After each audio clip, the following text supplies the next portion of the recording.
Ang araw mga kapatid, mga kaibigan, ang babasahin po natin sa Biblia sa araw na ito ay matatagpuan po natin sa Exodo 29, Kabanata 20, Talata 9. Ang babasahin po natin na Biblia ay gagamitin po natin Biblia yung The Holy Bible, King James Version. Ito po ay Diglot, English at saka Tagalog. Pero ang babasahin lang po natin mga kapatid, mga kaibigan ay Tagalog lamang po. Malalaman po natin ngayon mga kapatid, mga kaibigan, dito sa Biblia po mismo kung kailangan po ba ang mga tao, may nakasulat ba na talagang ang tao ay kailangan ba talagang magtrabaho. Basahin na po natin.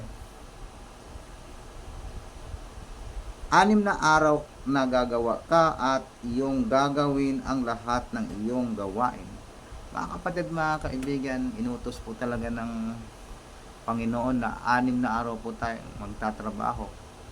Maliban na lang po mga kapatid, mga kaibigan, kung sobrang bata pa o kaya sobrang tanda na o kaya may karamdaman o ano pa mang mga dahilan na talagang hindi kaya maghanap buhay. Siguro pwede po na talagang hindi na magtatrabaho. At saka yung iba, yung nagre-retire na sila.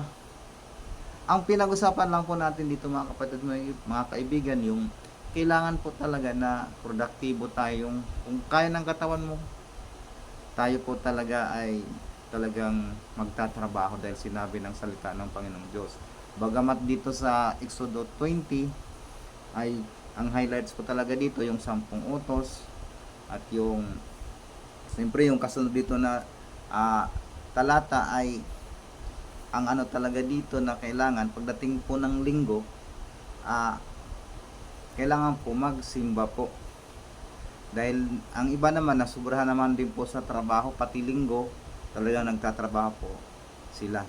Pero sa video po natin sa araw na ito ay binigyang pansin po natin yung sinabi din po ng Panginoong Diyos na 6 na araw tayo po ay magtatrabaho. Kahit na yung mga bata pa, kahit di pa talaga sila nagtatrabaho ng talaga yung may sahod. Sa bahay, yung gawaing bahay, magtrabaho po tayo mga kapatid, mga kaibigan. Dahil kailangan po talaga tayo po ay produktibo. Yung sa maghapon yung may nagagawa po tayo. Patuloy po tayo ingatan at samahan ng ating Panginoong Diyos. Amen at amen. At para naman po para sa pa-shout out po. Shout out po kay Pastor Enrico Dizon. Yan po talaga palaging nagla-like, palaging nagko-comment. Ingatan ka ng Panginoong Diyos, Pastor Enrico Dizon, at si Ate Ivy, lagi rin siya nagko-comment. At sa mga hindi naman po nabati, hindi na shout out, paki-comment lang po sa baba para basahin ko po. Sa sunod kayo naman po ang i-shout out natin. At paki-subscribe lang po sa ating channel dahil maliit lang po yung channel natin na ang makatulong po kayo sa pag-share ng magandang balita, kasi magandang balita itong laging sinishare natin, pagamat minsan sa hanap buhay, pero madalas po sa magandang balita, salita ng Panginoon. Makatulong po kayo sa ating channel sa magitan ng pag-like at lalo na po sa pag-subscribe.